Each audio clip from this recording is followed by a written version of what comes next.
Hi friends, welcome to Tamil Info RH. இது வரைக்கும் நீங்கள் நம்ம சேனலை சப்ஸ்கிரைப் பண்ணலன்னா சப்ஸ்கிரைப் பண்ணிக்கோங்க. பக்கத்தில் இருக்க பெல் ஐக்கானும் கிளிக் பண்ணிக்கோங்க. அப்போ தான் நான் அப்டேட் பண்ணுற வீடியோஸ்லாம் மிஸ் பண்ணாமல் பார்க்க முடியும்.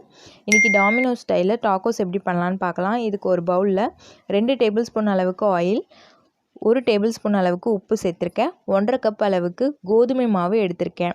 கடைகளில் வந்து பார்த்திங்கன்னா மைதா தான் சேர்ப்பாங்க. மைதா ஹெல்த்தி இல்லைங்கிறதுனால நான் வந்து கோதுமை மாவில் இன்றைக்கி செஞ்சு காமிச்சிருக்கேன். இதை நல்லா மிக்ஸ் பண்ணிவிட்டு இதை ஒரு சப்பாத்தி மாவு பதத்துக்கு மிக்ஸ் பண்ண போகிறோம். கொஞ்சம் கொஞ்சமாக தண்ணி சேர்த்து இதை மிக்ஸ் பண்ணிக்கலாம்.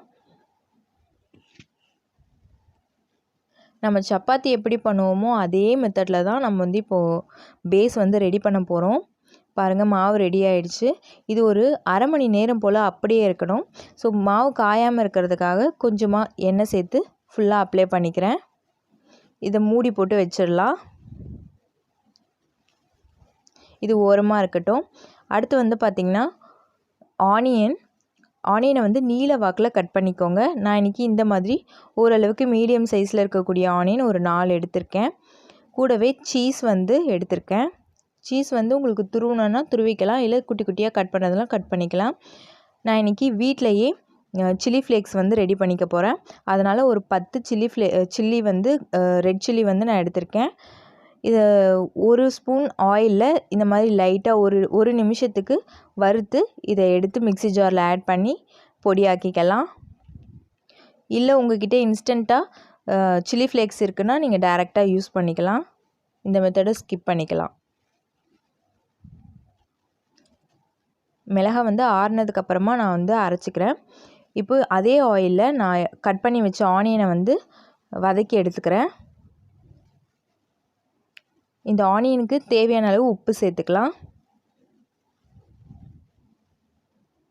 பாருங்கள், சில்லி ஃப்ளேக்ஸும் ரெடி ஆகிடுச்சு. இதை ஒரு பவுலில் ஆட் பண்ணிக்கிறேன். இதே பவுலில் வேக வச்சு மசித்த உருளைக்கிழங்கு ஒரு 3 போல் எடுத்திருக்கேன்.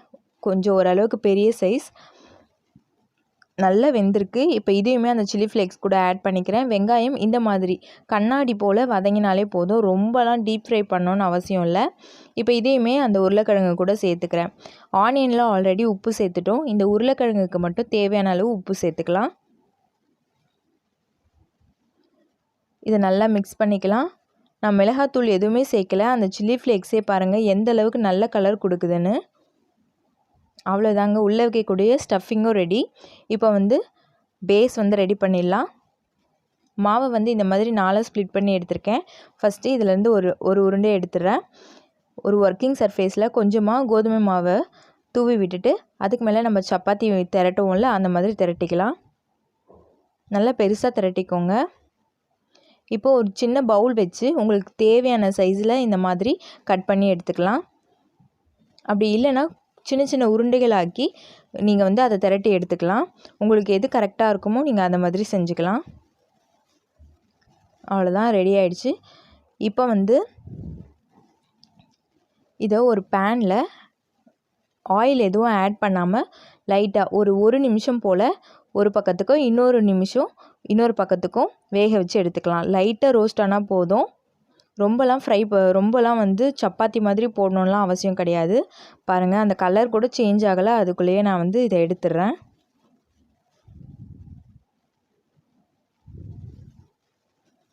இதே போலவே எல்லாத்தையும் ரெடி பண்ணியாச்சு. இப்போ வந்து இதில் 1 ஸ்பூன் அளவுக்கு டொமேட்டோ கெச்சப் வந்து நான் ஆட் பண்ணிக்கிறேன். கூடவே சீஸ் ஆட் பண்ணிக்கிறேன். இப்போ நம்ம ரெடி பண்ண ஸ்டஃபிங்கும் உள்ளே வந்து வச்சாச்சு. அதுக்கு மேலேயும் கொஞ்சமாக நான் சீஸ் வச்சுக்கிறேன். இப்போ இதை இந்த மாதிரி க்ளோஸ் பண்ணிவிட்டு அதே பேனில் ஒரு 1.5 டேபிள் ஸ்பூன் அளவுக்கு ஆயில் ஆட் பண்ணி இதை இந்த மாதிரி வேக வச்சு எடுத்துக்கலாம். இந்த மாதிரி நல்ல ஒரு கோல்டன் கலர் வந்ததுக்கப்புறமா இன்னொரு பக்கம் திருப்பி வச்சுருங்க. அந்த பக்கமும் நல்லா கோல்டன் ப்ரௌன் வந்ததுக்கப்புறமா இதை நீங்கள் சர்விங் பிளேட்க்கு மாற்றிக்கலாம்.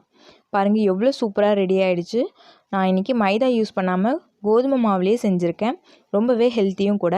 கண்டிப்பாக நீங்கள் உங்கள் வீட்டில் ட்ரை பண்ணி பாருங்கள். தேங்க்யூ ஃபார் வாட்சிங் தமிழ் இன்ஃபோ RH.